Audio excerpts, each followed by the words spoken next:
to me that was really interesting at the beginning of the year because you had a Netflix documentary that came out at about the same time when the NCAA's infractions came out. But now Michigan officially saying, hey, let's put this one to bed. Yeah, and I think it's a little bit interesting that they did withdraw their appeal to the NCAA, which kind of tells me, it's like, all right, there's so much noise going on about this. It's finally time that, hey, maybe we'll just admit, hey, we were at fault. The KGB, as we like to call it, as Connor Stallions likes to call it. It's been 2 months since that's come out. Right. That he called his little network the KGB. And it still cracks me up every time. I know, it's me too. I mean, this guy went to such great lengths he did. to go it's actually impressive. It really is. Yeah. And I know we have a kind of a list of some of the ways that this crew was cheating. This KGB, the network of people. In case you've forgotten, over the past few months, this has kind of quieted down. 13 opponents over 56 times. They were advanced level scouting, which involves sign stealing and so much other things. They bought low-level tickets to several different games for their opponents. They filmed their signs with burner phones. They destroyed those personal phones. The KGB, if you're not familiar, that is basically the Russian version of the CIA. So basically like a nice play on words with the overall gathering of intelligence. And I know a lot of people will look at that Michigan national championship in a different light for a lot of different reasons, and I don't think that this will take care of really any of that.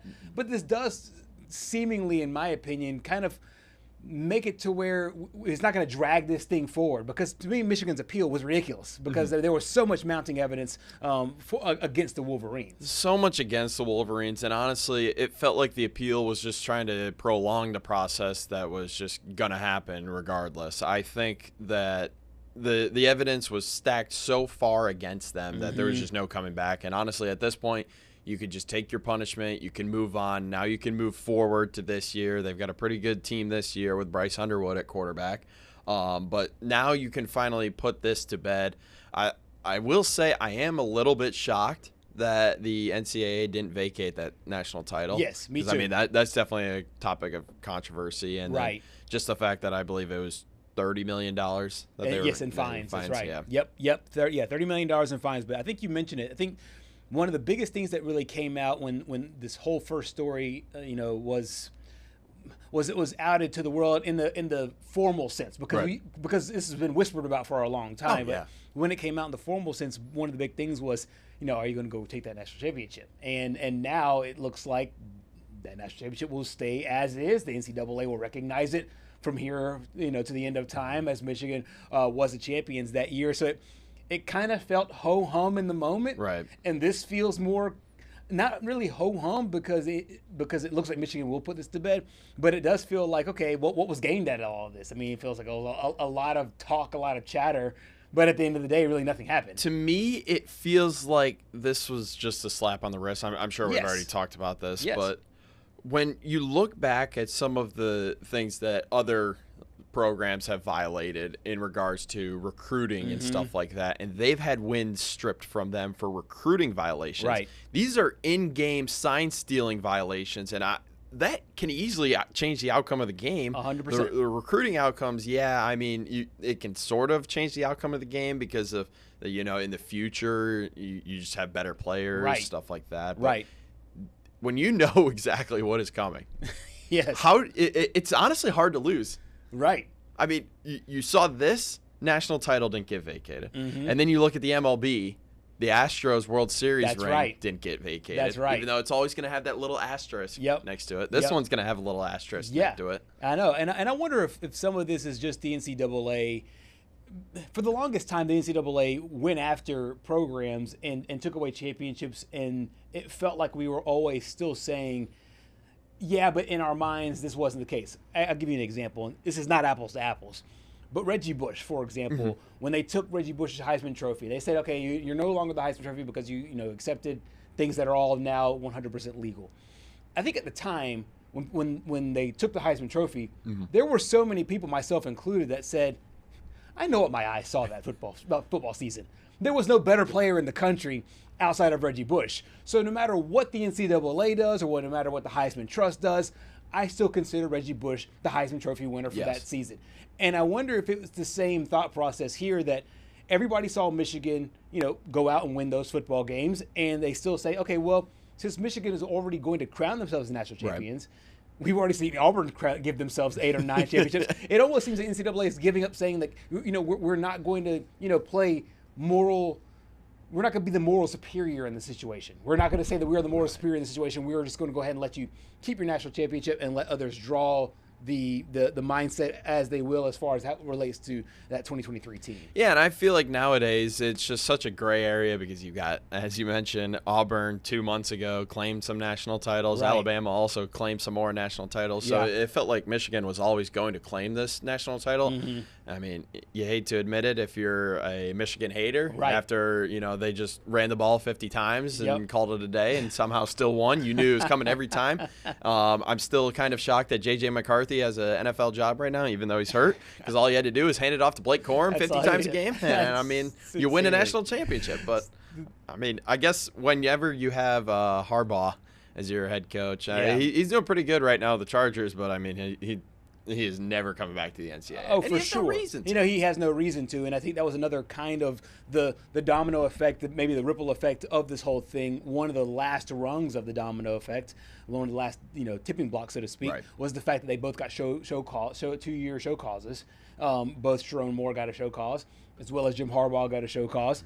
But like you said, Jim Harbaugh's not going anywhere. He's going to stay in professional football. He's already won his national championship. Yeah. He's going to try to do now what Jimmy Johnson did and what Pete Carroll did, to go win a college football national championship and go win a Super Bowl. And now that the championship's intact, what's the reason to come back to college football? He's got nothing else to prove on that level. No, I mean, there's literally nothing else for him to prove at the college level. Now he's taking a chance here at the NFL level, and I think you and I were talking about this. I would not want to take a chance in that division. No, it's going to be hard. It will be hard. Tough. Yeah, it will be hard. But I think at the AFC, I mean, I think if you have 10 wins, 11 wins, you are at least a wild card. Right. And I mean, I guess they'll just roll the dice and hopefully hope that they don't face the Chiefs early on in the playoffs, so that they can keep it rolling. But no, that is a very tough division from now moving forward for Jim Harbaugh and company. So he'll keep his ring. Another thing I quickly thought of, I'll just mention this just quickly here, is the Fab Five team that went to the Final Four. Yes. For Michigan back in the day, and I forgot who their coach was. I can see his face, but I can't remember his name. But they took the banners down. Yeah. And I remember the NCAA stripped them of that, took the banners down, but everybody in their mind still said that was one of the best teams. They didn't win the national championship. They did not. But they made the Final Four. And I think a lot of people still see them as a Final Four team and one of the best college basketball teams to ever play. And I think this kind of falls in that same realm. A good team that we saw play going into this year. That was a Michigan tie-in that made me think of that when they were keeping their championship. The banner probably staying around there in Ann Arbor for that Final Four basketball team there in that same arena there in the University of Michigan. We were talking about Sharon Moore earlier and having a 2-year show cause. There's another question around Sharon Moore, if he will even be the head coach at Michigan coming up next year. Your thoughts on just where this program is with him right now? See, I feel like my tone around it has changed a little bit in the last few weeks. Yeah. I think, going back to when he stepped in for Harbaugh for those 3 games during the national championship run, right. And he cried after the first game. And I thought, I was like, man, who is this gimmicky guy trying to be? Like, you're trying to play hero. I mean, I don't even think they played anybody good. I think it was. I think it was Michigan State, but Michigan State hasn't been good in years. Right. So I don't know now, because you lost to Oklahoma early in the year, but that was almost a guaranteed loss because, you had Bryce Underwood making his second ever start and first start on the road. The thing that kind of threw me for a loop was the USC loss. game, yeah. And I feel like that might be one where, Michigan fans, they're not patient. No, especially with the success that Harbaugh had in his later years. Yep. And now that they've gone on to rattle off a couple more wins since the USC game, I think in my opinion, as long as he keeps beating Ohio State, he's just going to keep the job. Yeah, like, yeah. I mean, that's kind of where it is at this point for me. Absolutely. And I think it's the same thing. I think this year, maybe not last year, but a few years ago with Jim Harbaugh, there was some growing frustrations with Jim Harbaugh before they won that national championship, and it was kind of along those same lines, as it couldn't get over that hump and couldn't win that big win. I remember they restructured his contract, and there was just a lot of things that went around. And I wonder if this has the same arc. To me, I don't know if it will or not, mainly because I think a lot of people tie Sharon Moore's success to Jim Harbaugh. And it's like, well, when Harbaugh's guys, quote unquote, are not in the locker room anymore, this last wave of guys that were on that national championship team, will this still be the same team? Will this still be the same coach to lead these guys forward? But you mentioned it, they lost to USC, but they're on 2-game winning streak right now. We've seen Northwestern, they basically got a coach fired when they beat Penn State. If you want your coach fired, just go ahead and play him Northwestern. But I mean, you look at the schedule, they should have zero problems with Purdue. Absolutely. Shouldn't really have a problem with Northwestern. At Maryland, Noah Gross says Maryland will play well for the first 3 quarters, and then Michigan will probably score 35 points in the last quarter. And then the game to end the year. Yep. The game, which I think if Michigan wins out on this, these last 4 games, I just don't see why you can't put them in the college football playoff. Which I'll pose that question to you: Is Michigan a college football playoff team? If they win out, for sure. If they win out and they finish the season with just 2 losses and they're and one of their big wins on the resume is against Ohio State, it will be hard to put them out. Now they would probably still have to perform well. I don't know how the Big Ten will shape up, but I think they'll definitely be an at-large team. And I think if you're looking at 3 teams out of the Big 12, 3 teams out of the SEC, a team that beat Ohio State will be hard to get them out of there unless they have 3 losses. So that's where the rest of the schedule comes into play, because they cannot afford to lose another game. Every game on the rest of their schedule is just like we're talking about with Tennessee, just like we're talking about with Oklahoma. They have zero margin of error no matter what happens in that. Yeah, and I can't really refute that, because I'm going to save that for the end of hour 1. Because, it's Overreaction Wednesday here on the show, as we like to do. Yep. Pretty every Wednesday we kind of go crazy. Yeah. This week I feel like ours are all right. Pretty tepid. Mine were pretty tepid. I have one that gets a little out there, but I'll explain it. Here's some other topics on today's show. South Carolina, a crushing defeat to Alabama, had that game won up late in that football game. We'll talk with one of our friends out of Spartanburg, South Carolina, and Missouri both loses the game against Vanderbilt in Nashville and their starting quarterback in Bo Pribula. What is next for Coach Eli Drinkwitz and the Tigers? We will chat that and so much more with our friends around Next Star Nation. We'll invite Pete Yannity to the program. Kevin Ryans will be back, and Trey Dare will break down all things in Fayetteville after the Hogs suffer yet another setback to Auburn. These are 3 guys that they all have, like, I know it just worked out this way, but they really tough losses for their football teams going into week 11 here in the college football season. But going back to Michigan just really quickly, we got a chance to hear from Sharon Moore. Of course, he's got a few SEC guys, former SEC guys on his football team, including his leading rusher in Justice Hayes, former Alabama star. Yeah, I mean, a little bit. I think both of them have the ability, as we've seen, to have the explosive playability. I think, both of them can run you over, make you miss, do that. But I think Justice, we've just seen more of the, 50-yard runs, 60-yard runs, where Jordan's only had a couple of them. And Jordan's really that thumper, that wear you down back, that, moves the pile, where Justice isn't that as much. But they both have that ability. So, I mean, the biggest difference is probably that, Jordan's more of that thumper guy, whereas, Justice is the one cut. He can bounce it outside and get that touchdown, or he can one cut and go for 50. But both of them obviously super successful in what they've been doing. Justice Hayes, as we sit right now, 857 yards on the season with 10 touchdowns. Jordan Marshall, the thumper, as he said, more than 500 yards and 5 touchdowns on the season. A big game for Michigan coming up this week in the Big Ten. We'll break down more games in the SEC coming up next here on Southeast Sports Plus. Stay with us.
Welcome back to Southeast Sports Plus here, first hour on a Wednesday. Talking now some South Carolina football. Gerhard Mathangani, Patrick Walsh with you, and excited to be joined by our friend Pete Yanity from Spartanburg, South Carolina.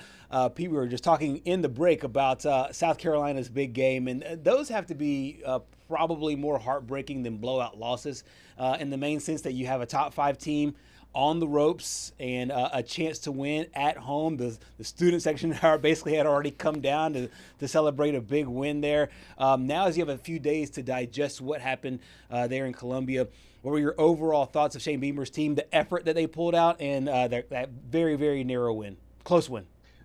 Being brutally frank, as they were leading with the 22-14 lead there in the fourth quarter, I was thinking to myself, is it going to be worth it, the fine they have to pay the SEC for the student storming the field, or is it better to save that money and put it toward rev share and however it works, NIL and, that kind of thing or something? But you talk about a reversal of emotions, but it's just so typical of what this team has gone through this year, because Sellers gets hurt in the second quarter against Vanderbilt. Vanderbilt is one heck of a football team. Right. That's a great team. They probably would have still won that game, but you just have to wonder in the back of your mind, how different might that game have been if Lenora Sellers was available and healthy and doing his thing? Could they have maybe pulled out a 24-20 home win? Okay, so then you look at the Missouri game, in which they led in the fourth quarter on the road in Columbia, did not particularly play well, but a stop here, a stop there by their defense, more than just whatever they had. I think were they negative rushing yards in that game? That was the game that were terrible off on the running game. A 300-yard passing game out of Sellers in that game. But so you're on the road, maybe you steal a win there. And then you go to LSU, you're right in that game. First snap of the game, you're under center and you fumble it and you basically hand LSU a touchdown. But as the game went on, South Carolina was pretty even with LSU, loses a tight one there. Did not play well against Oklahoma, but last year, the team they play this week, Ole Miss, came into Columbia and won almost the exact same kind of game that Oklahoma did. South Carolina looked flat, they looked lost. They eventually got it together, put the 6-game winning streak together. And so then last week, you bounce back from the Oklahoma game. Sellers is going to be decent. Nick Harbor, the constant mantra we've heard around here is get him the ball more. And frankly, if I've got a guy with that kind of speed, I would try everything under the sun, not just the vertical passing game. I'd be doing all kinds of stuff with him. And I'd even line him up in the backfield at times. And not that, these guys have forgotten more than I'll ever know. And Mike Shula, for all the criticism he gets, he's been an offensive coordinator with some great success. So I think he'll be fine as time goes on. But I just think that last week was one of those, again, stories that will just sum up this season for the South Carolina team. And you could argue the two most difficult games now are the two that they face in these next 2 games with a bye week in between, at Ole Miss and at Texas A&M. If you'd said, well, during that stretch, you might go 2-3, but at least you'll either take care of business at LSU because things are starting to shake there, and you'll beat either Alabama or Oklahoma at home, or maybe you get lucky, you win 3 out of 5. But that's the troubling thing, is that, by mid-November, this team could be sitting on 7 losses and need a waiver if they can, beat Coastal Carolina and Clemson at 5-7 just to get to a bowl game. Pete, I thought that the South Carolina defense came out and they played really well against Alabama. Now, some people could say Alabama was reeling from playing 4 straight AP-ranked opponents, and they were just limping to the bye week. But what did you make of the Gamecocks' performance on defense? Well, the fact that Ty Simpson was good but not great, to me, that's where it begins. I mean, it's not like to South Carolina what he's done to some other programs. And the fact that, again, that's a really good offense. And you look at some of the aspects of that game, and a South Carolina team that actually outgained Alabama in that ball game and limited the Alabama running game. And that tells you that they, forced them to try to put the ball in the air. Simpson was still really good, and, they still threw for 250 yards. You take that any day, but they were limited to what a paltry, number of yards, 72 yards run game. And that's not the balance that obviously DeBoer and crew would want. But I was impressed with the South Carolina defense. It's ever improving. They've got, Dylan Stewart has been good this year, not great. that could be because last year he benefited from having Kyle Kennard on the other side, who had to get a lot of attention. They've not necessarily had a defensive player who's wowed you. Kilgore and Smith in the secondary have had their moments, but there's not necessarily that one player on the D like they've had in recent years where it's like, wow. Kyle Kennard last year, and you could almost say Stewart, but Kyle Kennard last year, it's like, boy, that's the best defensive end in college football. And they had Demetrius Knight come in, made a huge play to seal the rivalry game against Clemson, but he was a very productive player. They've gotten productivity on all three levels, but just no star power. But this was a very good collective effort, I thought, by the defense against a really good offensive team. Absolutely. Every coach has to make some mid-season adjustments, and it looks like Shane Beamer and company will be doing so as well with their playbook. We'll get his thoughts first, and then we'll check back in with Pete. For one, it's the volume that you take into a game plan with. So let's say that, I don't know what NFL teams have. I think most NFL teams on their call sheet probably have 100+ plays available to call on a game. I'd say most colleges, when I was at, Oklahoma with Lincoln Riley, we usually, that little, sheet of paper that you see him on the sidelines with, that thing usually has about 65 or 70 plays. And I'd say that's what most colleges are from a play call standpoint. We're no different. We did last week we talked about just, shrinking that number a little bit. It wasn't drastic. It wasn't like we went from 90 plays to all of a sudden you got 40 to choose from. I mean, I think it was maybe 10 less than what we had, 15 less than what we had against Oklahoma. When you do that, you're able to, practice more looks in practice and things like that. Defenses, the schemes you may get. It's certainly Lenoris every week, not just last week, Jack, but every week Lenoris has great ideas. Luke has great ideas. Those guys are up here all the time watching tape at night on their own and coming up with ideas that they bring to Shula or they talk to me about. And so that's always part of the process. So it's simplifying the number a little bit. It's getting input from players like we always do. So Coach did a good job of explaining how they're shrinking it, because if you hear just shrinking the playbook, you think, well, you're cutting that thing in half, and next thing you know, you're not going to run any of the same plays that you ran towards the beginning of the season. But he did qualify it and say it's probably 10 plays, 15 plays here and there. What's your sense of the way he'll manage both Lenore Sellers, the way the offense runs, and everything else as they move forward through the season, and like you said, try to get themselves into a bowl game? A few thoughts on that, having heard Shane make that comment at his news conference this week, part of which we just played. And again, he doesn't want it to be like, oh, this is a big story. They've made it simple suddenly.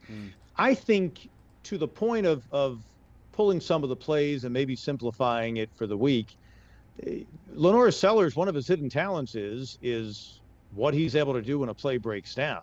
Right. It would be interesting to know if the Baltimore Ravens have the same example. I'm not trying to compare Lenore Sellers to Lamar Jackson, but Lamar Jackson's a great improviser, Absolutely. right? Many times, they've always had a home run hitter at running back. They got one of the best you could ever ask for right now. And they usually have a decent group of guys in the passing game, but more times than not, the Ravens will turn a game or turn momentum because Jackson decides to get out of the pocket and go make something happen. And I think the less structure around Lenore Sellers works well for him. Right. The guy they'll see this week, Trinity Chambliss, I think he's one of those guys that you would put in that same category. Jackson Dart a year ago for Ole Miss maybe was one that multiple playbook, lots of checks, lots of options that way. So I think it speaks to the fact that I'm sure the conversation they had among themselves was, let's go with the plays that have worked. Let's also give Lenoris the opportunity to create some things. And at times he did, and he was going against what is a really good Alabama defense. Anxious to see if Ole Miss is able to contain him and maybe not let him get the big play, but they took advantage after the late fumble on the punt.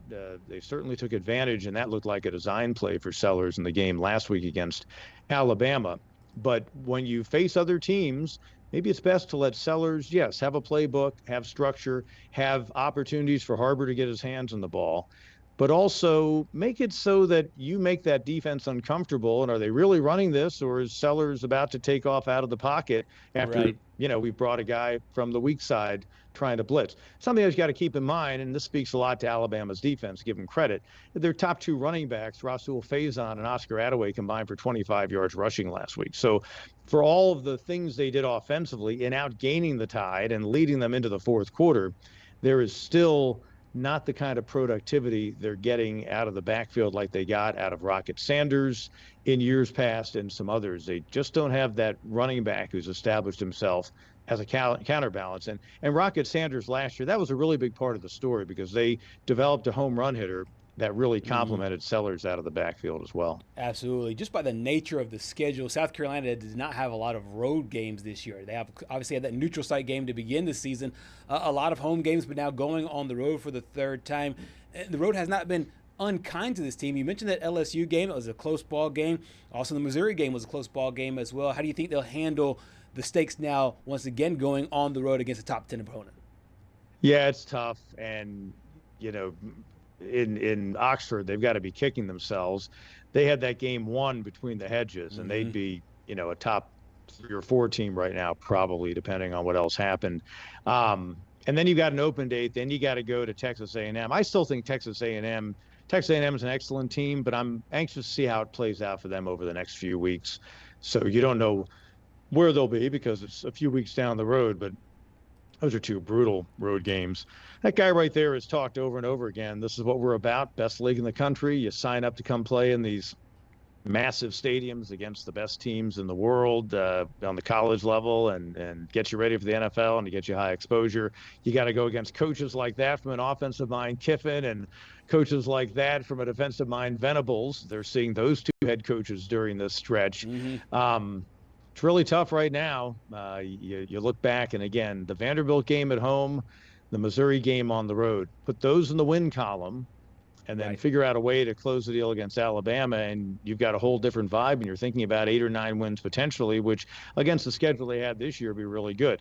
They've got Coastal Carolina, which is, not been great this year, and I'm not so sure they've got a run to the Sun Belt title in them. They did get a big win against App State, and they are playing Thursday of this week. And you got the arch rival coming to your place, and by then, you know, Clemson's got enough talent; they can win anywhere, and they may have figured out whatever bumps in the road they've had offensively, and get a little bit more productivity out of places on defense that they're hoping to get. But, you know, that could be a game when you look at Clemson's schedule ahead and when you look at South Carolina and how the seasons are going, it really could be for a bowl bid on the line, which we have not seen for both teams in that game for years and years. Absolutely. One quick yay, nay, or TBD on coaches before we go to Clemson really quickly. Shane Beamer and Mike Shula, will they be on campus next season? Yay, nay, or to be determined? Shane Beamer says his dream job is the one he's in at South Carolina. Yeah. Shane Beamer is also the son of the legendary Virginia Tech head coach and the athletic director who's come in and gotten some positive things going and has supported the head coach that he inherited. But that's not the athletic director that hired Shane Beamer, and that's the reality of the world. But things appear to be going fine in that relationship, regardless of how this season has been going. However, there's a term that coaches often use, restarting your clock, and it may just be a reality, particularly if the sense is that Lenora Sellers decides to try to make the jump. They've got a pretty good guy in Cutter Woods waiting in the wings, but it may be a situation where Shane Beamer would love to continue on at South Carolina, but just may find the realities of a potential, and I have no idea if Virginia Tech is even on, if they have him on the radar. It makes sense, but it's an obvious conclusion. But Shane Beamer says he is in his dream job, so you would suppose if the opportunity is to continue in that and he feels confident, then he can get back to the kind of winning he's done. He's done a very good job at South Carolina. But that's a really tough one. I hate to be milquetoast on you. No, I get it. But I just know that the realities are, yes, maybe Virginia Tech is the proper landing spot at this time. But at the same time, I think he wants to be successful at a place where, you know, one of the great home atmospheres in the country. And you can win there. Steve Spurrier showed it with an assistant named Shane Beamer. And Beamer's had some good seasons. Mike Shula, great question from South Carolina's standpoint. Shane determined that, you know, maybe he needs to bring in yet another offensive coordinator, Marcus Satterfield, Dow Loggins, Mike Shula. Is it time for a change there? I think Shula, conversely, it's probably 50-50 because there will probably be some NFL opportunities, and he may look at it as the way things are in college. one thing to go get an NFL free agent to fill a hole because you've got your quarterback under contract because he's your franchise guy or under contract, and you've got wide receivers you've just signed or whatever, stability, as opposed to I've got to come up with a playbook next year, and this kid may have gotten a better NIL offer I was counting on, and this running back, that guy. And interestingly enough, you may look at the pros as having a more stable roster management situation than you do the college ranks. Absolutely. I mean, it would be really interesting to see how it all shakes out here in the offseason. Pete, thank you so much for your time today here on Southeast Sports Plus. My pleasure, guys. Absolutely. Pete Yanity out of Spartanburg, South Carolina. So I think a lot of college football fans wanted to know his thoughts on this because he's tied in with this program. I think the Mike Shula question will be the biggest one. There's been some protests on campus and stuff like that. There's been a lot of begrudging him, but he can make some hay, I think, in these last few 5 6 weeks or so to be able to keep his job. Yeah, and honestly, I think if it were Shula or Beamer to go, Shula's going to go before Beamer because I feel like the South Carolina faithful, like Shane Beamer, they wanted to work out for him. And just from what I've seen, a lot of hatred has kind of gone towards Shula. I mean, dead last in points per game. Something's got to change there for South Carolina. Right, and just like Pete said, it might be mutually beneficial if he just goes to the pros. Yes. Because he's obviously has ties to the pros as well, and he's been with a couple of franchises there in the course of his career. Coming up next here on Southeast Sports Plus, we headed to the other Columbia, and we'll talk some Missouri Tiger football next.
Welcome back to Southeast Sports Plus here on a Wednesday. We head from one Columbia to the other Columbia on both sides of the show. Open talks about this and this fact that it's two cities that were opposite sides. They played for the Mayor's Bowl for a little while, but no longer the case anymore. We talked to the South Carolina side earlier with Pete Yanity. Now, pleased to be joined by our friend Kevin Ryans out of St. Louis. Obviously covers Columbia right down the road as the Missouri Tigers played in the marquee game of college football as College Game Day was in Vanderbilt. Kevin, always good to see you, my friend. First off, let's just talk big picture about this Missouri football team. Obviously, the game is one thing, and the quarterback is another. So let's split the conversations. Let's talk about the game at first and what you saw there, and being able to put up a great fight in Las Vegas. Yeah, defense balled out, gave their team a great chance to go out there and get a win on the road against a top 10 team. Very unfortunate with the injury to Bo Pribula, but then Matt Zollers came into the game and I thought looked really good for Mizzou, was very poised, had a couple of freshman moments there towards the end of the game, had the handoff to Jamal Roberts, ended up being a fumble, and I believe Vandy scored the go-ahead touchdown on that ensuing drive. And then with about 20 seconds to go, he had a intentional grounding that cost Mizzou 10 seconds there at the end. So, yeah, I thought Mizzou played as good as they could considering the circumstances and really gave themselves a chance to win. Really, Diego Pavia really wasn't much of a threat to Mizzou. Good job on that defensive front, who's had a great season all year long. And so, yeah, a tough deal for MU. Two chances here in the last 3 weeks to be able to get marquee wins against top 10 teams. And it's going to follow Eli Drinkwitz and Mizzou when the conversation comes up. They cannot get the win when it counts. And it's an unfortunate storyline that they have to deal with, but that's part of the job, right? You take all the criticism where it comes, and one of the criticisms for Mizzou is that they're not able to get those wins against those top 10 opponents. Yeah, and so much of this feels really outside of their control, including quarterback, and this goes far beyond what happened on Saturday. You go all the way back to game one. Sam Horn and Bo Pribula are battling for QB1. Then that question gets answered just by the mere fact that Sam Horn gets injured in the first game of the season. Pribula steps up. He plays phenomenally. Now this team's top 15. Now he goes down in the marquee game of the country.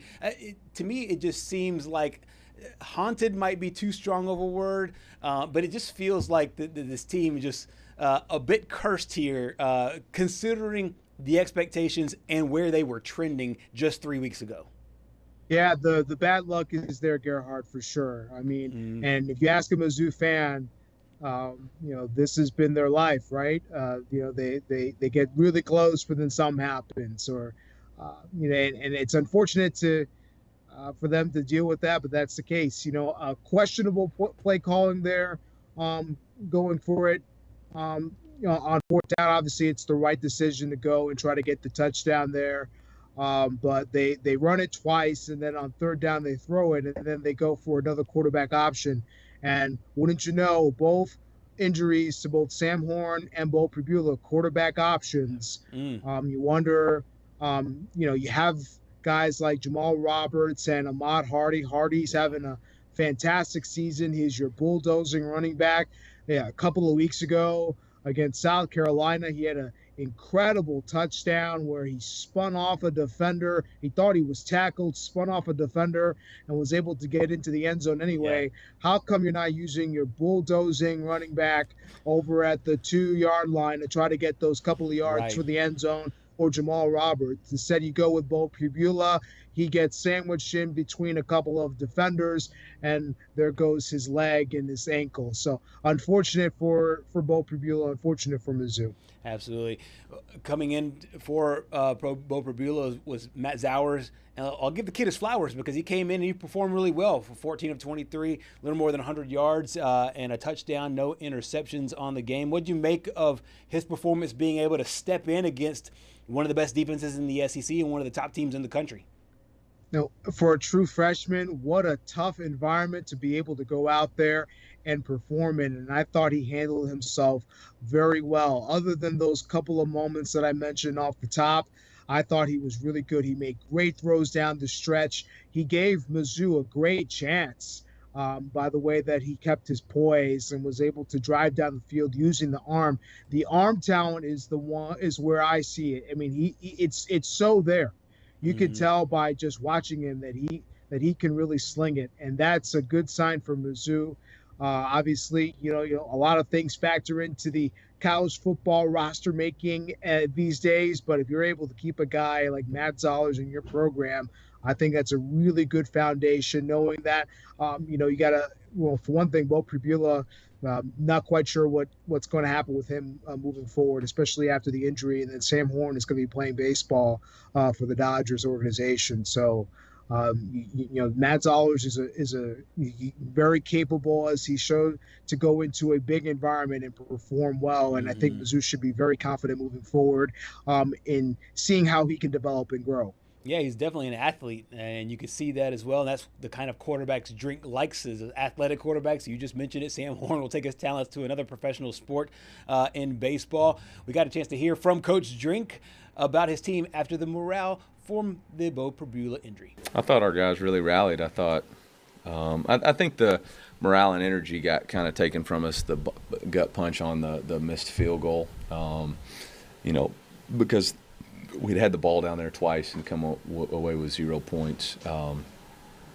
But they fought back and gave us a chance. So in the fourth. Kevin, this feels like late in an NBA season when a team loses like a Kevin Durant or a team loses like a Steph Curry and they're going to be gone for 6 weeks, 8 weeks. And yes, they will field a basketball team out there, but 30 points, 25 points, a couple of steals, and most importantly, that leadership in the locker room is now gone. Let me ask you from a football parallel perspective. I know Matt Zollers played well there at Vanderbilt. This team has a great defense, and we led by Zion Young and a few other guys, probably one of the best running backs in the entire country. But do you feel like this is a lost season for this football team considering what's ahead, or do you still give them, a puncher's chance? Yeah, I think their chances now are pretty slim to make the college football playoff. Their wins this season really aren't much, other than the Auburn win. I thought that was their most impressive one of the year. Kansas, Louisiana, UMass, Central Arkansas. Without those top victories, it's going to be hard for Mizzou to be able to make its case to go into the college football playoff. But I will say, the opportunities are still there for them. Texas A&M in a couple of weeks. That's the game there. You almost think that Mizzou has to win out. But if they can have 2 wins there, the 2 games you're spotlighting, I can see Oklahoma there as well. If you can win those 2 games convincingly too, and obviously it doesn't have to be huge wins, but you were out there competing like you did against Alabama, like you did against Vanderbilt, then you can make your case if you win out that the Mizzou's still maybe one of the top 12 or 13 teams in the country. But looking at it right now, I mean, it would have to take a lot for Mizzou, even with those victories. It would have to take a lot coming from that top half of the AP Top 25 to really stake their claim, unfortunately. The Tigers have a really nice season so far in terms of wins, but, like I said before, the top tier victories, they haven't been there, and that's been the story of the Eli Drinkwitz era. 1-9 against AP Top 10, 7-16 against the AP Top 25.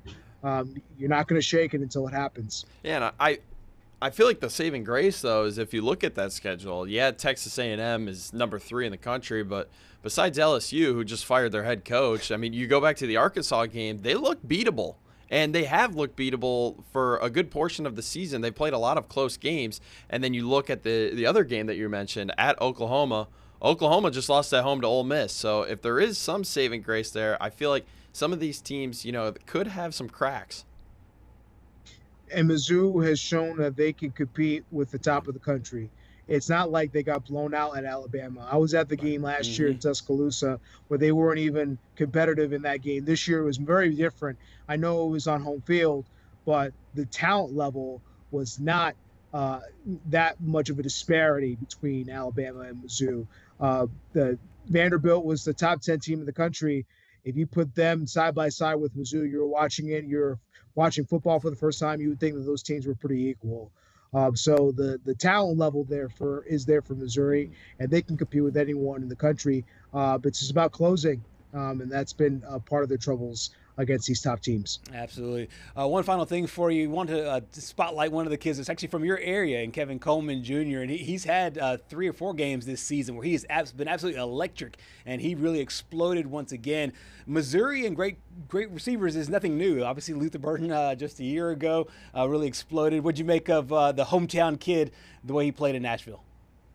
Alupide as well. They're talented freshmen that they didn't use much in that Vanderbilt game. You wonder if they would have used him, how much that would have changed the game. But Kevin Coleman Jr., he's a St. Louis and St. Mary's High School here in South St. Louis.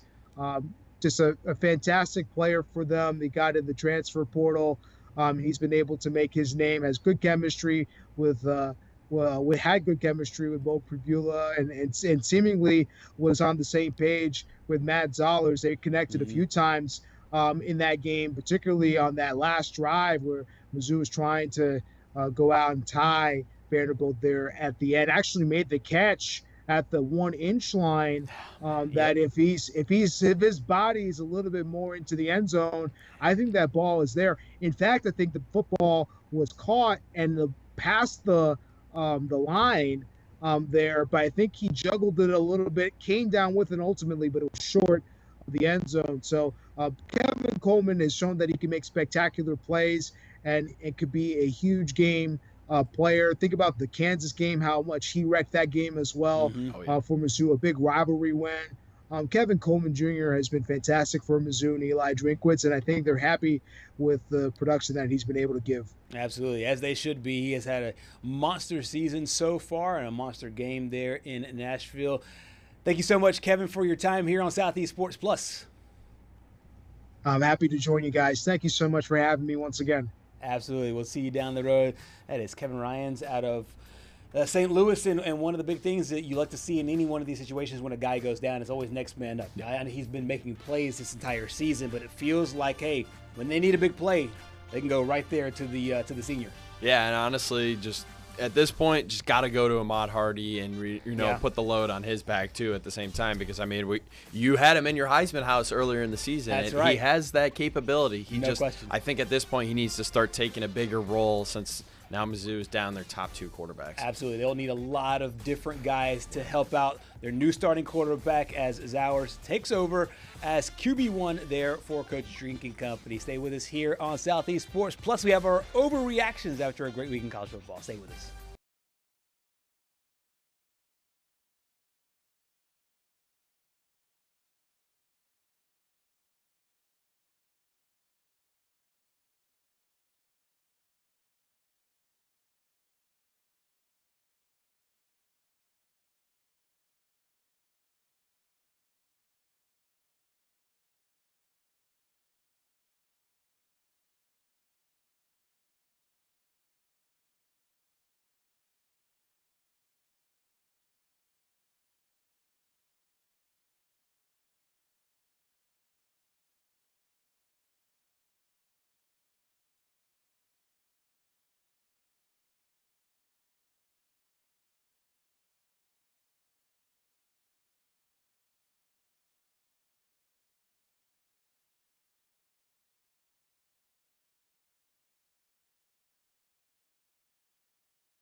Closing up shop here on hour number 1 of Southeast Sports Plus here on a Wednesday. This is one of my favorite things we do all week, a nice staple franchise here on our program. We have our overreactions after a big week in college football.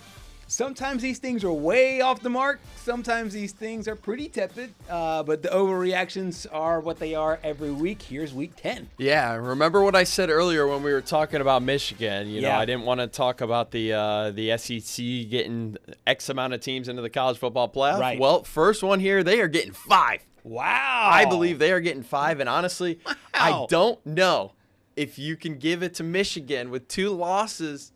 Even though you beat Ohio State, because the USC loss is going to come back to hurt you because there's just too many good teams in the SEC this year. Honestly, I'll rattle them off here real quick. Off the top of your head, you Texas A&M, Bama, Georgia, Vanderbilt gets in. Okay. And then it is going to be Ole Miss. Wow. Yes. Okay. I think Vanderbilt's probably the only one that you're like, maybe shaky about depending on what happens in that Tennessee game. Yeah, I mean, but we're rolling on here. Lane Kiffin is definitely getting $20 million. Woo! It doesn't matter where. He is getting $20 million. So that's saying either Ole Miss will pony up the $20 million or he'll get $20 million. Yes. Gotcha. Yeah. I mean, there's just no way. You got to pay the man. That's He's doing an unreal job over there in Oxford. And then off the record, or not really off the record, Cuse UNC might be the worst game ever, kicking off Friday at 6:30 Central. I mean, you talk about a Syracuse team that had so much hope and potential, and now they're just bad. And then UNC is even worse. Yeah, North Carolina is even worse. That's what I call tank ball in the NFL. Yes, it's like Titans Raiders right there. We're playing for what you got? Draft. We're playing for the #1 draft pick. That is hilarious. I usually peep before him, but I didn't see him this time. These are my overreactions. Welcome back to the Heisman House, Marcel Reed. That's a staple of my overreactions. We welcome somebody to the Heisman House. Marcel Reed, you are going back in. Obviously, an incredible run so far, this team, both running and throwing the football. Texas will find a way to the CFP. I don't know if I'm with you about 5 teams getting in, but if there are 5, Texas is going to be one of them. They still got Vandy, still got Georgia on the board this year. I think the committee will see the late wins in a different light than the early wins and the early losses, early stumbles. Okay. The Longhorns are in. And Oklahoma, Citrus Bowl. You had playoff aspirations 4 weeks ago. But you still have Tennessee, Alabama, possibly Missouri, and maybe LSU. I can see a scenario where they lose every game. And they're going to the Citrus Bowl. Vanderbilt fans, I'm sorry if I jinx you. I don't care.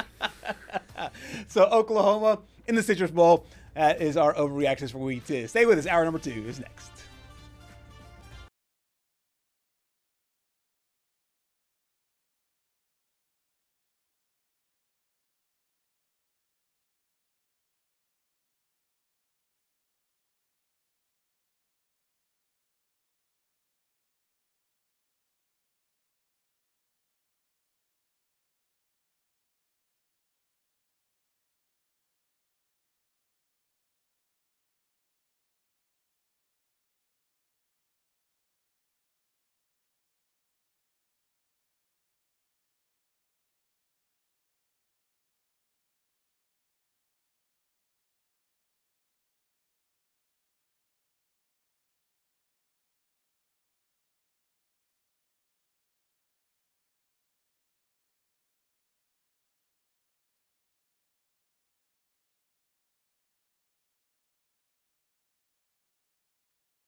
Outbound transmission?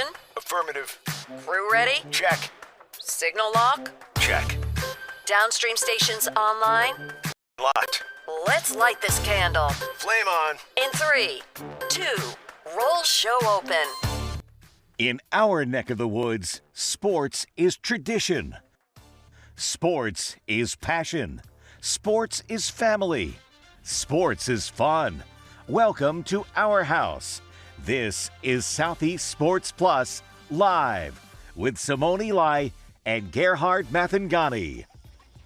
The greatest coach of all time in college football, Nick Saban, is now on the team with College Game Day. However, several of his assistant coaches are all over the country. That includes Steve Sarkisian at Texas, and that includes the hottest commodity in college football right now in Lane Kiffin.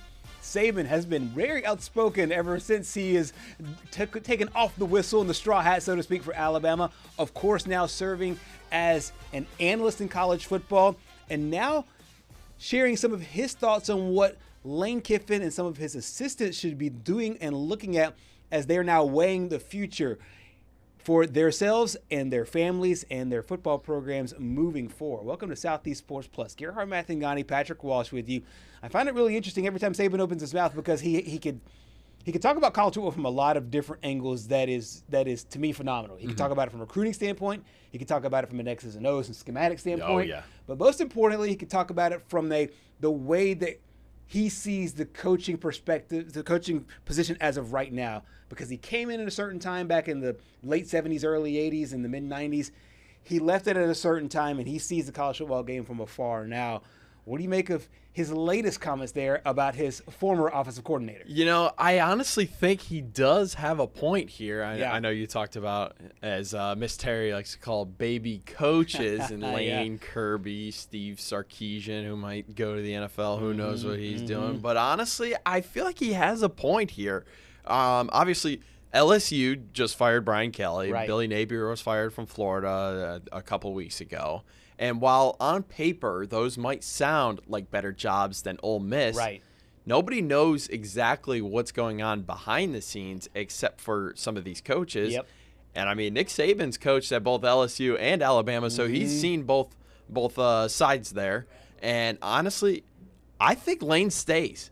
Okay, yeah. So you think he stays? So a part of your overreactions in the last hour was that he's going to make $20 million. I think they dish out the money. So they pony up. And Nick Saban really lended some thought to that. I'll actually read you some of the things he had to say. He was talking with On3.com, On3 Sports. He says that jobs weren't great before, are now. Lane is the first name up for Florida, then the first name up for LSU. But you can have a long debate whether either one of those jobs is actually better than the job he has now, because some of the guys over there at Ole Miss that pretty much give him whatever he wants from a roster standpoint.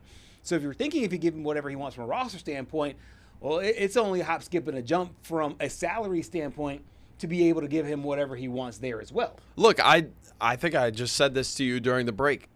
People are starting to realize that Ole Miss is underrated when it comes to the NIL collectives and the money that they actually have. Absolutely. Now, you could make an argument that, yes, Louisiana high school talent and Florida high school talent is probably better than Mississippi talent. Sure. But still, when you look at what Lane has around him, he's a great defense away from being 8-0 right now. Yeah. That's been the lone blemish was the Georgia game. But I just don't see Lane actually leaving Oxford. He was very outspoken about it. His daughter was also very outspoken about it in the Many Lives of Lane Kiffin that came out last month. But what he is doing for this program, he has infinite job security. He can stay for as long as he wants. And why would you not want that? It's the same thing with Eli Drinkwitz up at Mizzou. Right. He has job security. They're not going to fire him because who are they going to hire him that's going to do better than him? Correct. It would have sounded crazy 10 years ago, 15 years ago, to say that the head coach at Indiana would get a sniff at Penn State and not take it. It would have sounded crazy to say that a guy would stay at Missouri. But Nick Saban is right, and he was kind of tertiary in his comments because he didn't want to bash other programs. Obviously, he's not trying to bash LSU. He's not trying to bash Florida. But he's right in one sense that you can make an argument that the Ole Miss job is just as good as those other jobs right now, especially if they're able to give you what you need to complete your roster. And that's exactly what Kirk Cignetti said. Hey, if IU is going to give me everything that I need, he's going to stay a Hoosier. He's not going to go to Penn State. He's not going to go to one of these blue bloods. And they pony up for as far as the money goes for his salary. We'll see if they pony up for the roster, but it looks like the financial security is there for him. I think that could be the canary in the coal mine, the Cignetti deal with Lane Kiffin. A program that you think, okay, this is a stepping stone job. You would think IU is a stepping stone job. You would think Ole Miss is a stepping stone job to LSU and Florida. Might not be anymore. No. And it might be a career job. And honestly, I feel like both of those coaches have made it not a stepping stone job anymore. Yep. I just don't see a world where you go from the SEC to the SEC anymore. It just doesn't really make any sense to me because there are so many variables that go into it. Is Florida really that much better of a job now than Ole Miss? Right. I mean, is LSU really that much better of a job right now than Ole Miss? The game I always like to play, though, is close your eyes. All right, I'll close my eyes. Physically close your eyes. I physically close my eyes. Close your eyes if you're watching out there, unless you're driving. Yes. Yeah. Keep your eyes on the road. Exactly. Do you, at any point, see Indiana University hoisting up a national championship trophy? Yes. Do you at any point see Ole Miss hoisting up a national championship trophy? Yes, this year. I think, to me, in your mind's eye, it's just hard to see because we've only seen the Blue Bloods win the national championships. We've only seen LSU and Ohio State and Alabama and once back in the day, Florida and Michigan. We haven't seen these other programs break through. And that's always been my thing. And people will make the argument by saying, well, those programs never had enough, and those good coaches always end up, the coaches that are those lower programs always end up leaving. Like, for example, Nick Saban left Michigan State for LSU. He left the Dolphins for Alabama. So they always leave for those marquee programs. I think the big thing is that, like, hey, you have to almost shake the perception. Clemson did this. Clemson shook the perception. They went from perpetually 8-4 to hoisting national championships. So I'm not saying it can't be done. I'm just saying, to me, a lot of people in and around college football will say that it won't be done because we've never seen these programs do it. I just think, and this is partly because we watched the documentary on Lane Kiffin. I just think if he was going to leave Oxford, it would have been the last coaching cycle where he was potentially linked to Auburn, and we talked about, and then Landry made a PowerPoint begging him to stay. He's just built up this Ole Miss program, and if he goes anywhere else, the expectations are going to be sky high. You're going to win the press conference by signing Lane Kiffin to be your next head coach. But who knows if it's got that same feel, though. Right. Because, I mean, sometimes, some of these coaches, and stick with me here for a second, some of these coaches are so good in their environments. Why would you want to pick it up? It's honestly, what would be a good analogy here? Let me think. It's honestly kind of like, hey, I'm going to go ahead and move from Cleveland. I just built this great program here in Cleveland, and I'm going to pack everything up and go to New York City and try the same tactics and see if it works. Right. It doesn't always work. Doesn't always work, yeah. Fit is huge. Lane Kiffin fits the state of Mississippi so well that it's hard for me to ever see him actually getting up and leaving. Yeah. And it's hard. Yeah. It's hard for me as well, which is crazy because the documentary pointed out how many times he did move early in his career. I mean, he bounced around to a lot of different places. Tennessee, USC, the Raiders. I mentioned it to you. I was like, I didn't realize how close in proximity all of these moves were. Right. And then to FAU, and now taking over there at Ole Miss. That's one of my big things too. Is that, like, has he found a stability that he really likes now, and saying, hey, look, I've done the bounce around thing, and I've been at power programs. He was at USC when they were humming. He was at Alabama when they were humming. So he's like, hey, does he feel a sense of like, hey, I can build that here? Because, you know, we've seen people do this. We've seen, for example, Mike Krzyzewski at Duke. Duke was nothing. And I'm not saying Ole Miss was nothing, because Ole Miss has had a decent, very good program. But Krzyzewski brought the championship trophies and changed the perception of Duke basketball. Does Lane Kiffin see himself in that same light? Hey, I'm going to be a legend because I will change the perception of this team. I've always thought it was just basically really ironic that Lane has this kind of rebellious attitude just in himself, and he's the head coach of the Ole Miss Rebels. Because to me, you talk about fit, it just fits so perfectly with his personality of who he is and of what he wants to bring, that if he thinks that he can buck a trend and do things a little bit differently, a la Mike Leach, I think he can do it. And you bring up an interesting word there, personality. Yeah. He is very outspoken on social media. Absolutely. He does all of these appearances. Yeah. He takes these little jabs. He took the little jab at Kirby a couple weeks ago.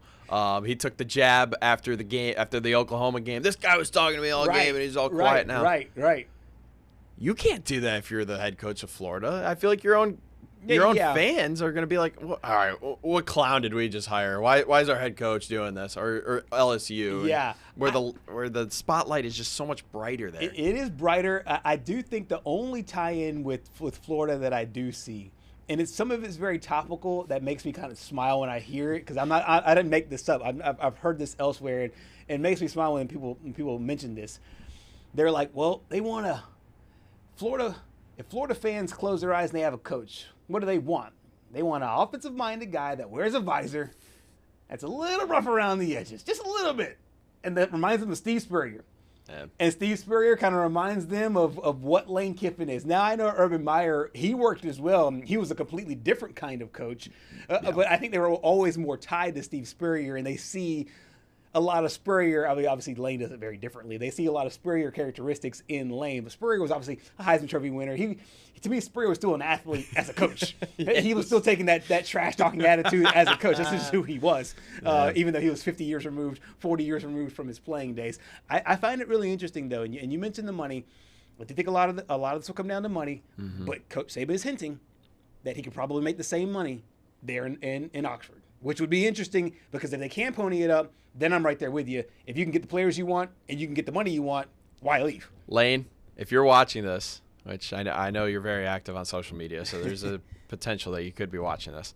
If you stay in Ole Miss, if you stay in Oxford and you still want money, I got one word for you. Aflac. Yeah, absolutely. Go join Nick Saban and Coach Prime. Honestly, Aflac. That's exactly what I've been saying. I've been saying he has the personality to sell any product. I mean, go. I mean, because I know Aflac's paying coaches right now. They're paying Dion. They're paying Coach Saban. I think right now, if he wants to just make an extra X amount of $1 million, let's call it $4 or $5 million, to go be a representative and go make funny commercials, I think that's perfect for him. Now, that'll take up probably an annoying part of his offseason that he probably would not want to give up, considering how short those off seasons are. I just think it's really interesting. And he will be the talk of the town, because he will have his pick at whatever job he wants to, for sure. Speaking of Kevin, we got a chance to hear from him talking about his quarterback in Trinidad, Chambliss, and getting to enjoy the W's. I don't know. I didn't ask him. I just trying to teach him, things that I missed in life and moments, and, just because I was always like, okay, man, we won, get to the locker room next game and all that. And so just trying to help him through to, stop and enjoy the moments, and because they're hard to come by. And I said it before, being at USC, we won 34 straight and 26 straight at Alabama with Coach Saban, that I just felt like sometimes, man, I didn't enjoy the moments, because those are historic runs. And so when we get in these good seasons, which there's been a lot of here, just try to tell the guys like, hey, enjoy it, especially after the wins. I know he's talking about wins. I know he's talking about his quarterback in Trinidad Chambliss. But do you also think part of that is throwing an Easter egg out there, basically saying that he's going to stay, basically saying he's talking about it in a different light. He's talking about it how he's reminding himself. Right. You think he's doing that? It's like there's a part of me that listened to that. And this is very dime store psychologist, but him telling his players, reminding his players, hey, enjoy this winning, and he kind of alluded back to his time at Alabama and like, hey, enjoy the winning, enjoy the moment. I wonder if enjoy the moment is kind of double entendre. He's talking about himself as well. Just something to think about. Yeah, honestly, that is interesting, because I don't see it from the other perspective where he's telling everybody, right, hey, enjoy the winning because I'm going to leave here soon. Right, like, yeah. I don't see it from that light. Me neither. I feel like ever since the documentary came out, he's just started to really have a different tone, so to speak. And actually, I'll extend it back to even when he got in Oxford. I think it opens up with I needed Oxford more than Oxford needed me. Yeah. And then I think there's a real self-awareness, self-realization that's happening right there in Oxford. We will see if Lane Kiffin goes or stays anywhere in and around college football. Big game coming up this week as well, keeping their college football playoff hopes alive. Coming up next here on Southeast Sports Plus, we head over to Arkansas. Check in with the Hogs coming up next.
Rolling right along, hour number 2 here on Southeast Sports Plus. Had some great guests so far here today. Had Pete Yannity from Spartanburg, South Carolina, breaking down the Gamecocks' very narrow defeat against Alabama. Had Kevin Ryans in here about the very narrow Missouri loss to Vanderbilt, and we will have Trey Dare in here as well after, once again, a very narrow loss to the Auburn Tigers. But there was one loss that really kind of shook the earth, so to speak, in college football. That was LSU's loss this past weekend to Texas A&M. On one hand, it made a lot of people think Texas A&M raise their eyebrows and say, whew, this team is playing on a different level and a real championship contender. On the other side, It made it also seem like a perennial national power in LSU will be the top job available in all of college football after firing Brian Kelly. To me, that game brought so many different narratives within the game, number one, and just the way that LSU faltered towards the end, and then now Brian Kelly, who's now on the job market. I remember watching it up until halftime. I'm like, okay, LSU has an 18-14 lead. This is going to be a good game. And I was just shocked at the fact that just the way LSU lost. And I think obviously all the fans probably felt the same way. They were just, I don't think they've ever seen something like that in Death Valley. Right. Like it was appalling. 35 points. I believe they got outscored 35-7 in the second half. Marcel Reed, again, I'm going to use the same analogy yesterday, carved up that defense just like Thanksgiving turkey. And it really was shocking to the point where, you had to fire Brian Kelly. Yeah. But now, where does Brian Kelly go from here? It's the interesting question because he has a $54 million buyout coming his way. Yes. The second highest ever. Theoretically, and as I haven't read the entire contract buyout, but to me, this doesn't read like James Franklin's, where there's a lot of stipulations that may or may not yield that he does end up staying on another sideline or in a studio coming up this fall. Brian Kelly's buyout looks to me like he could do a lot of what Ed Orgeron did and keep his toes in the sand and talk college football here and there. I honestly think given where college football is now and given where and Trey talked about this last week. Trey Dayer talked about this last week how he probably needs a rehab to his image, so to speak, because he didn't leave Notre Dame with all the accolades. No. He now leaves LSU with a lot of people really bitter at him. I don't think it would really hurt him if he does TV for a little while to say, hey guys, let me just reconstruct my image here, look at the game from afar, and do it kind of what Dan Mullen did, studio job for a little bit, TV for a little bit, and then come back into the game. The thing about that, though, is I feel like Brian Kelly is a very stubborn guy. Oh, no question. No question. I mean, you saw it this year trying to downplay the offense and how they performed all year, which leads me to believe I think he's just going to get right back into the hunt and try to find another job. Yeah, and I think that there's a point for him that is in – he still has something to prove. Right. Because if you just take – if people are now, taking a snapshot look at Brian Kelly's career, one of the big things that I think a lot of people are saying is, well, he left Cincinnati. They ended up being fine. Yep. He left Notre Dame. They ended up being great. The team made a run to the national championship. He left LSU, and if they get Lane or whoever the case is, I think most people think LSU will be fine moving forward. Oh, yeah. He does not want to be thought about as a coach that he leaves a program and it's addition by subtraction. He wants to keep his name in the upper echelon there. So I'm right there with you. I do think that there's a possibility that he sticks around in college football. But now we're going to go to Trey here in a few minutes, but I pose this question. Does Arkansas try to go after Brian Kelly now? Because I feel like he's definitely not going to be sought after for all of these big-name jobs anymore. Right. I don't think Penn State goes for him. I don't think Florida goes for him, which leads me to believe Arkansas, maybe. Right. Kentucky, if they fire Mark Stoops, maybe. Maybe, yeah. Oklahoma State, if they don't get Billy Napier, maybe. Maybe. That's kind of where, if I'm just doing the where do I picture him, if I'm doing the Photoshop game, right? I love these days whenever a coach takes a new job or if a player gets traded, immediately the Photoshop game it's on point. It makes it look like they're really taking pictures in that gear. I do see Brian Kelly at a place like Oklahoma State, and trying to revive that program. And if another major, let's just say that another major thing happens in college football. Let's just say Chesapeake Boucher gets her way, and Dan Lanning comes down to Baton Rouge, and Dan Lanning's the next head coach in LSU, and now Oregon's open. Now who goes to Oregon? Now can the domino effect be where now Brian Kelly fills in one of the dominoes after Dan Lanning leaves? So there's still a lot to be decided here between all these heavy hitter programs. I think it would be very interesting if LSU was able to pluck Dan Lanning away from Oregon because I made it. While the recruitment up there can't be great because he's got to fly all across the country to get to the true football states. I mean, he's got all the money that he could ever need. And Oregon will always be the Big Ten. I think we were talking about this yesterday. The Big Ten is always going to be a 3, sometimes 4 team bid no in the college football playoff. And Oregon, as long as they are just somewhat decent, the Big Ten is just so bad. Awful. It's just so bad. On the bottom ranks, yes. Oh, yeah, easily. I mean, honestly, you could throw it up there with the ACC if they didn't have some of the good teams up at the top.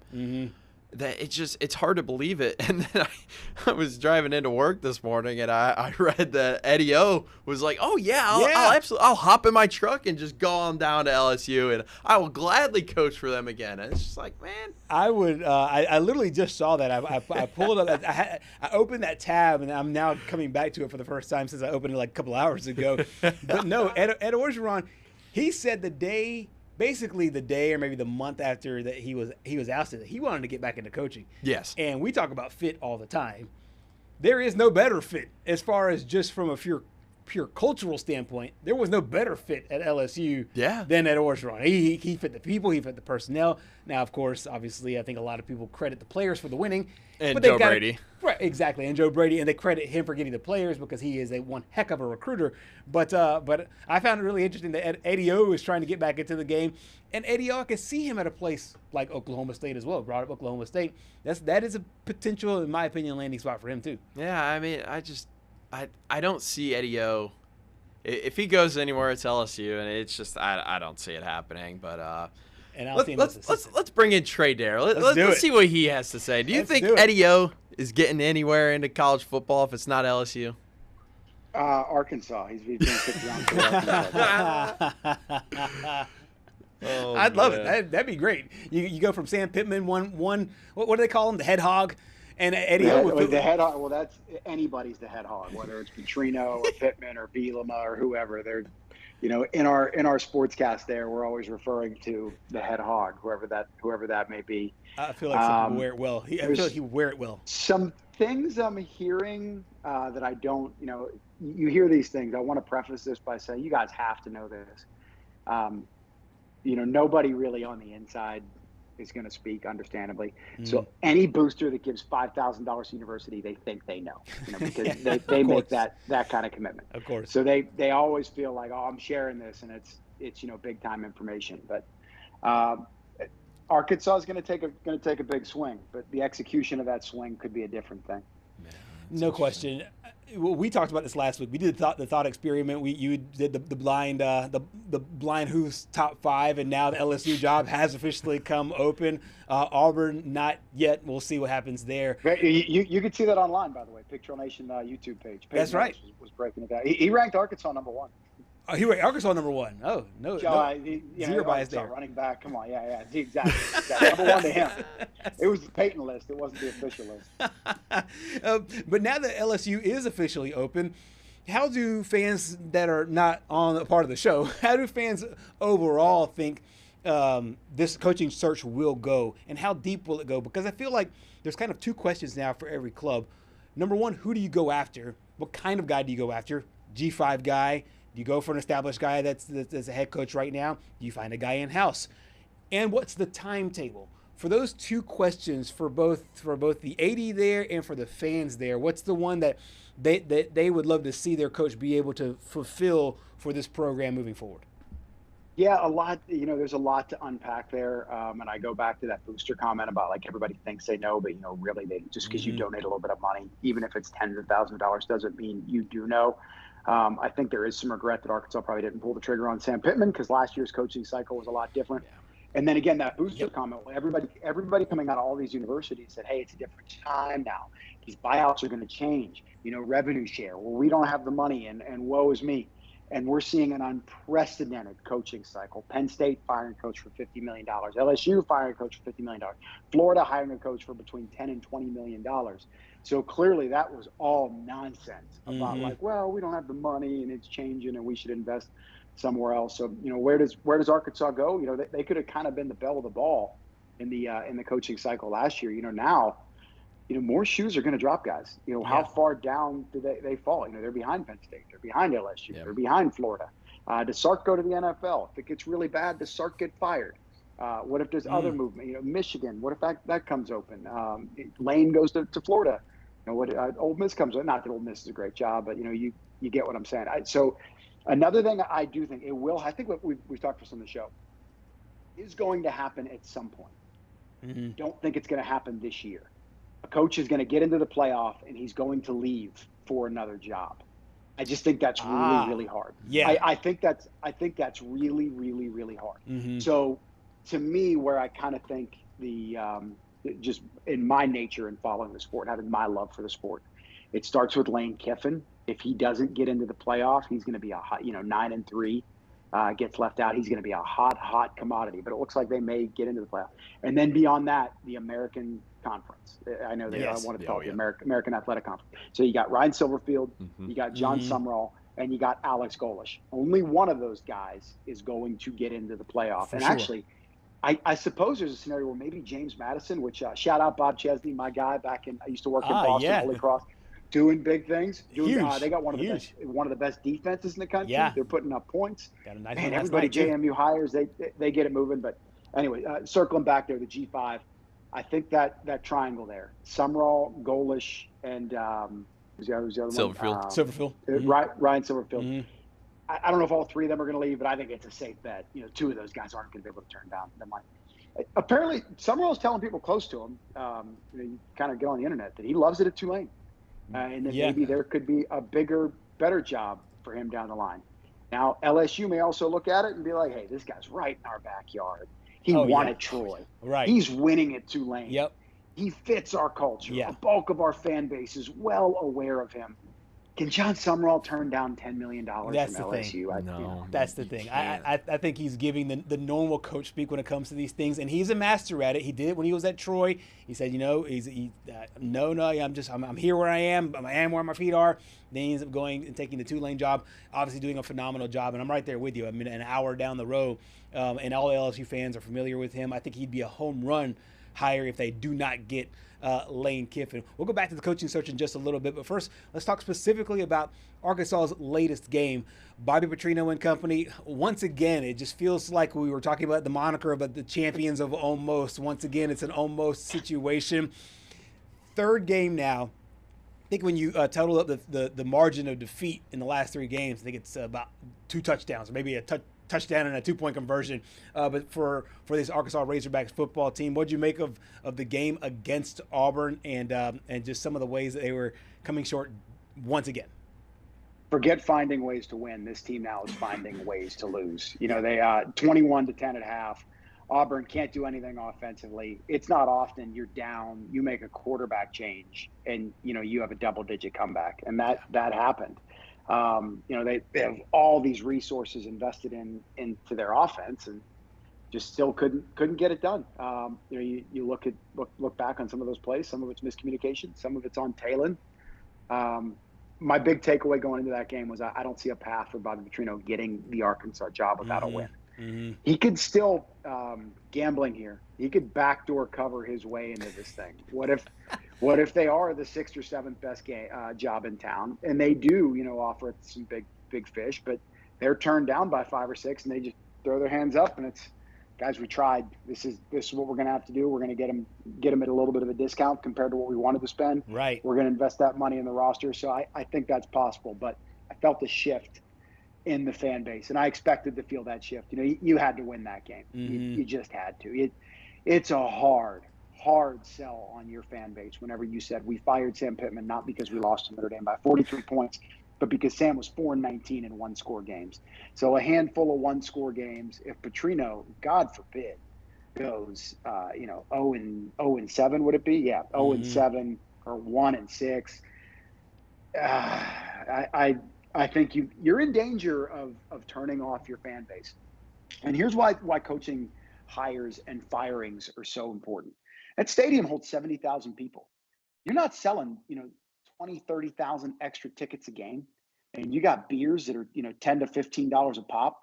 And if those 20,000 people would all spend, $20, that's $400,000 you just leaked away because you guys aren't competitive. That's what makes winning so important. And that's what makes getting the coaching hire so important. You can't turn off your fan base. You need to generate the revenue. You need to generate excitement. And to do that, you have to have the right guy in place. Absolutely. As Arkansas, looks forward, what are some of the ways that this team wants to be able to finish the season? Obviously, a bowl game is still there, mathematically speaking. They still have a chance to win their first SEC game against a team that obviously hasn't won an SEC game as of late. What's the overall morale been like for this team? And is there any chance that you see it shifting as they go forward into this week? Yeah, it's kind of one of those things where it's not how you start, it's how you finish. So maybe, if Arkansas beats Mississippi State and they have LSU, Texas, Missouri, they win 2 of those 3 games. So 3-1 down the stretch. It's like, well, hey, Bobby, you lost your first 3 games. That's not good. But you did go 3-1. So, we're reactionary people. We remember how things finished, not necessarily how things started. I think the reasonable expectation, the over-under, guys, is 1.5. Mm-hmm. That's the over-under win total from here on out. And this is their best shot to get a win. And this team's good. They are. They're playing for this coach. They really are. Jeff Levy's done a great job. We talk about how close Arkansas is. Mississippi State's even closer. They've got the win. They've got a good win already over Arizona State. Lost by 2 on the road at Florida. They had Texas dead to rights. Now, a game like that, you wonder if there's a chance you lose your locker room, because that was a devastating way to lose a game. They mm-hmm. kind of let go of the rope there. There was another team they took to overtime. That's Tennessee. Yeah. Tennessee. So, they're there. Yeah. Quite frankly, with teams that are every bit as good as what Arkansas has been playing. Now, I do believe in the transitive property.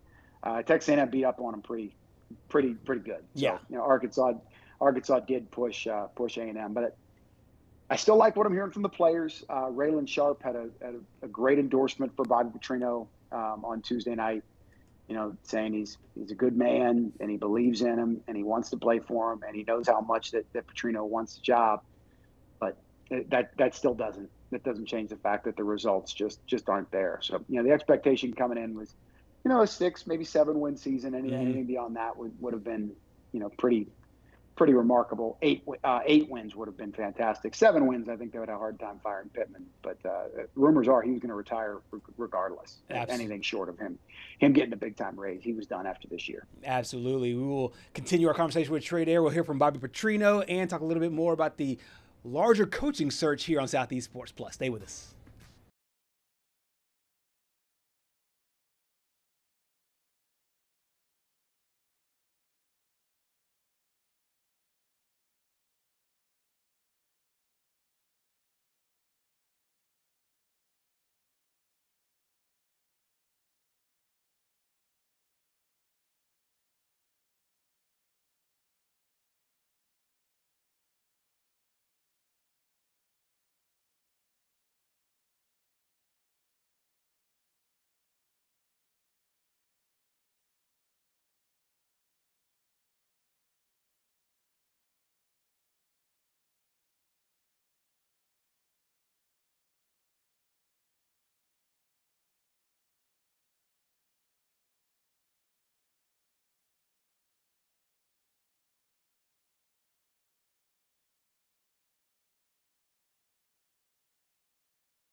back here on Southeast Sports Plus. Trey Dare with us once again, talking the Arkansas Razorbacks. We talked a little bit about Bobby Petrino, and we will talk about his maybe coaching status there or elsewhere in just a bit. But what do you see from Taylor Green? He ain't coaching anywhere else. You think it's the end of the line? End of the line. Even Oklahoma State, like you don't see that. Like even G5 jobs that might open up with a Power 5 guy goes away. Even though they're losing, even though they lost 3 straight games, I do give Bobby credit. The defense has gotten marginally better. At least like the effort, clearly against Notre Dame, there was a divided locker room. Players quit. You can't lose a game like that unless there is some type of divided locker room. So I do give him credit for getting things back on the rails, but you're still losing the games. He's 64 years old. Like maybe he wants to just go call plays, work with quarterbacks somewhere, be a good offensive coordinator. But here's the reality that it's different because here he wasn't fired for football reasons. Right. So that's why I think so many people wanted – it was just ignorance. It was, well, last time we were good, Bobby was the coach. Just hire Bobby again, and we'll be good again. Yes. But, guys, it doesn't work that way. Here's who he is. Yes. Since he left Arkansas in 2011, he's a 500 coach. In fact, he's getting really close to being below 500.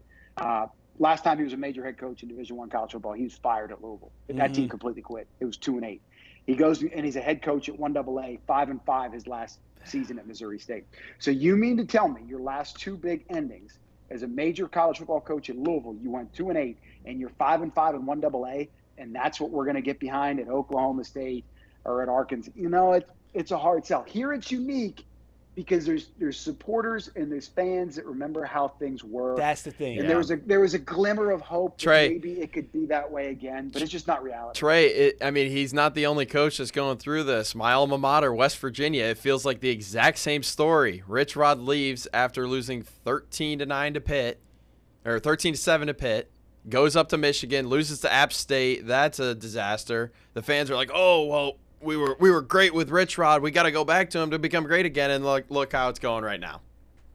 Yeah, I don't have tabs on the West Virginia thing, but yeah, I would feel that it didn't go in the same direction. And no coach, I'd say I take that back. I think Lane Kiffin's the only coach that has ever left a place in more volatility than Rich Rod. I was in Pittsburgh whenever he went to Michigan. Whoa, wow, that was unreal. But how do you say no to Michigan? How do you say no to Michigan? And I think, what happened with Oregon, what they did to Michigan there, and App State, like the spread offense, that was, kind of the future of the game. And I think that Michigan fell in love with that and like, well, let's go get the ultimate spread guy. Right. And it just wasn't a good fit. Just like Brian Kelly's a decent coach, just wasn't a good fit at LSU. Okay, so then that begs the next question. Would he be a good fit in Fayetteville? No. Yeah. No. Here's the problem with Brian Kelly. I say this on no authority. This is just me, taking a view from 30,000 feet. People really don't like the guy. Yeah. So it's one thing if people don't really like you and you're an absolute baller, like you're just an assassin. You're such a winner. Which, quite frankly, I think that was Nick Saban prior to Alabama. Didn't have a sterling reputation, but he was a winner. Didn't end well with the Dolphins. And he rehabilitated his image at Alabama and became a lot more likable. And now you see this guy on College Game Day, and you're like, "Who's this?" I mean, damn, it's like a different dude. I think Brian Kelly's going to go on TV and do well. Like he just doesn't. He doesn't have that kind of charisma. I think I'm shutting the game off if he is. Being back in Boston, I think Bill O'Brien's definitely in some trouble. Brian Kelly's from Boston. Maybe that would work. I mean, we talk about this a lot. I just don't get it. How somebody can give you a big bag of money like that, $50 million. Right. And you want to get back into coaching. Right. Like, why? You want to go back to work. Exactly. Why? The only thing I could think of is one of the things that Patrick and I talked about, I think it was yesterday, is the fact that, he leaves Notre Dame and Marcus Freeman takes over. And Notre Dame is now on the doorstep of a national championship. They were in the national championship game. He leaves Cincinnati. They're basically fine. He leaves LSU. I think a lot of people think he's fine. It would be an ego thing for Brian Kelly just to say, hey, no, I still matter. I'm still relevant here in this game. And that would be the reason in my eyes that he would take, whether it's a Arkansas if it opens up, but doesn't sound like it is. I think LSU's not LSU, but I think Florida's a pipe dream, and some of the other major jobs are pipe dreams. And it wasn't that long people were linking him to possibly going to Penn State.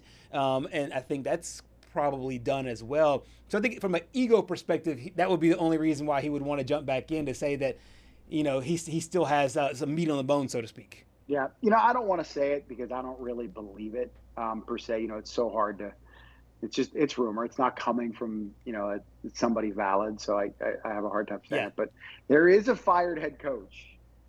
Apparently there's mutual interest. Now, what if there's interest from other big schools that are better than Arkansas? What happens? And just because there's mutual interest doesn't mean you're the first choice and all that stuff. So just, take that for a grain of salt. Okay. Fired head coach that it is a winner. Yeah. And apparently there's some interest on both sides. Okay. Let's do a thought experiment for a second. You have your 2 index fingers and they're up, and you're literally going to put them into two make-believe. I'm not the only one that's talking about this either. So, yeah. I'm more of more of an umbrella question about the fan base. So you have your 2 index fingers. You're going to put them into 2 pretend, let's say that's just like bowls of water. Okay. Which one is the easier sell, do you think, to most Arkansas fans? That fired head coach that you're talking about, or another fired head coach that has been, on that highest level before, or a G5 guy, Silverfield, and maybe some of these other guys that are kind of the up-and-coming guys? Which was the easier sell for that fan base there in Arkansas? The G5 guys, the best sell, because, guys, again, why I love college football, it's about hope. It's we dream. Yeah. You play the video game, and it's your dynasty that goes 12-0. If you have one of these fired head coaches, it's like, well, they failed somewhere else. Why are they going to do it here? But John Summerall, he just needs more resources. Ryan Silverfield, he just needs more. Alex Gola, she's turned it around in South Florida. Kurt Signetti at James Madison, Google me, I win. You're buying hope. Yeah. So you want to win the press conference from excitement on that 24-hour period. It's the G5 guy. But you look at the fired head coach out there that won 31 games in 3 years. Wow. Yeah. Yeah. Exactly right. Incredible. Exactly right. I think there was only 3 or 4 schools in the country that have done that. That won more games than that fired head coach. Right. But that fired head coach had a lot of resources. And had the best team he ever had. Yep. Didn't go well. Did not. So why'd that happen? And that's not for me to answer or find out. Exactly. We will find out who goes to Fayetteville as the next head hog coming up very shortly. Trey, thank you so much for your time and your insight here on Southeast Sports Plus. Got it, guys. Take it easy. Absolutely. Trey Dare joining us from Arkansas. He kind of left a little teaser out there. Yeah, I mean, I'm interested to see. Obviously, he shot down Brian Kelly right away. So but it is a good point. Why would you want to just go right back into working when you could just sit at home on the golf course, which it was reported yesterday that he played over 400 rounds over 4 years in Baton Rouge. Why don't you go ahead? First of all, if we want to start, ripping on Hugh Freeze for his golf game over the summer, why are we not talking about Brian Kelly? Brian Kelly's less likable than Hugh Freeze. You bring up such a good point here because he now has so much time to play golf whenever he wants to. If I'm him, I literally take the next year and I play every big course in America. I mark off every golf. Man. I mark off every golf course that I've ever wanted to play that is on my bucket list. It is going to be gone between now and October 29th of next year. I would say he could just throw his name out to a couple of private courses and be like, hey, I'm Brian Kelly. I've got a lot of money. What can I join your club? But honestly, he's such an unlikable guy that they might not even be like, nah, you're gonna cause distraction for our members. We don't want that. Yeah, exactly. Oh, man. So it should be interesting to find out what goes on in Arkansas, what Brian Kelly does, and maybe a fired coach getting back in the game, so to speak. And G5 guys will be all the talk on the college football coaching carousel over the next few weeks and months. Stay with us. We'll close up shop here on Southeast Sports Plus next.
Back here on Southeast Sports Plus, closing up shop here. We will spend our final segment talking a little baseball. The Fall Classic has been a classic. Yes.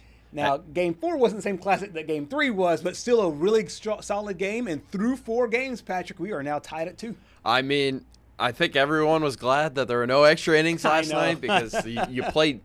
Technically, yeah, tonight's Game 5, but it's really Game 6 if you think about it, because Game 3 was 18 innings, 2 9-inning games. Yep. I mean, it's just unbelievable what this series has been right now. But Blue Jays got to win when they needed it. Yeah, they absolutely needed it last night. Vlad Guerrero coming up huge against Shohei Ohtani. Ohtani, one of the odd starts. I think we were talking about it yesterday. He just needs to do one thing decent, and they'll win the game. He hit pretty decently. He did not pitch well at all.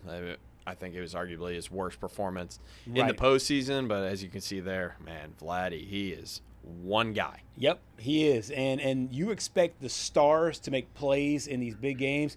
And Shohei definitely did it in Game 3, reaching base 9 times, pair of home runs. MLB record. Major League Baseball record. And then he takes the mound the next day, and as you mentioned, the game started off really solid. He started off solid, but then Vladdy saw him 4 times, 2 hits, especially the home run, kind of lifted that team's spirits. And so you have the superstar for the Dodgers make plays in Game 3, the superstar for the Jays make plays there in Game 4. What do you make in general of what you've seen from this series, the way it's played out? Because I feel like both teams have played the kind of baseball that they need to play in order to win. Yes. What I mean by that is Yoshi Yamamoto had that complete game in Game 2, getting deep into that pen, your superstars hitting. That's the way the Dodgers are expected to win. You had the late game theatrics in Game 3. Freddie Freeman hits the shot to end it there. The superstars come away for the Dodgers. Last night, they get to the bullpen. They rough up the bullpen a little bit. Their superstars show up. So I feel like both teams have kind of played the way they wanted to in the games that they have won.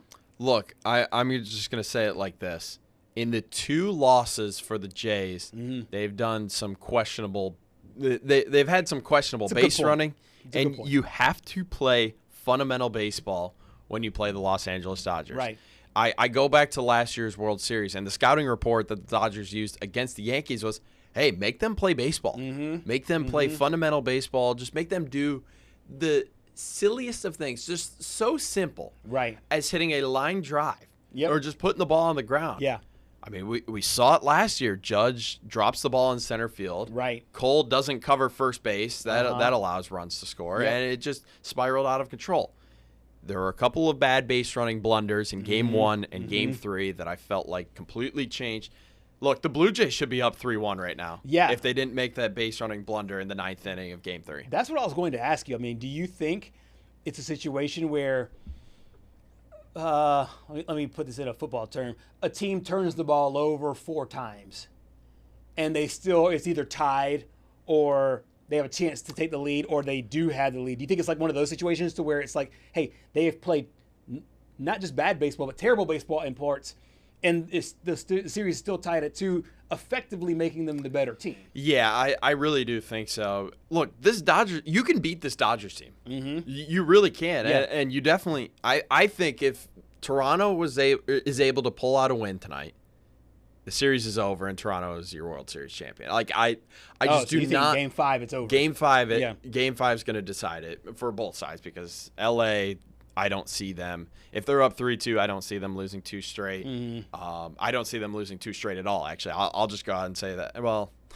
here on out, I don't see them losing 2 straight. If they lose tonight, obviously that'd be a second straight loss, but I don't see them losing both games in Toronto, which I think this is the first time the Commissioner's Trophy is going to be hoisted outside the U.S. since '91. That'd be insane. I know that fan base is just starving. Oh, yeah. Starving for a champion. I mean, if you have to watch the Toronto Maple Leafs, that's already punishment as is. The Raptors had your back that one year with Kawhi, and then he immediately bolts. So he gets out of there. Oh, he gone. And so he was out. Blake Snell back on the mound for the Dodgers. What do you think about him and being able to kind of rectify himself after what happened in Game 1? Yeah, I think this is going to be – I don't know what the over-under is set at right now, the run total. Let me see. I'll pull that up. In my opinion, both starters are going to go 6+ innings tonight. Trey Savage, I talked yesterday about splitters and Shane Bieber's usage. I've never seen a guy come so over the top like Trey Savage is. Yep. And it makes it hard to pick up, and that splitter just drops right out, and hitters just swing over it. Yep. Meanwhile, Blake Snell, he's on a heater right now. He So is. I think it's a one-run game. Dodgers are up 1-0 in the 7th inning, and then it's a matter of the bullpen at that point. Okay, so you're going way under because the over-under right now is at 8.5. Wow, yeah. I just don't see it. And so you're saying unless it goes extras, you think both these pitchers, it's a pitcher's duel. Yes. Lights out, not a lot of hits. 100%. Runs out of maybe premium. a 3-2 final. I could see it. Dodgers are -190. I think I'm going Dodgers here in this matchup. Thank you so much for joining us here on Southeast Sports. Plus, we will see you tomorrow from 2 to 4.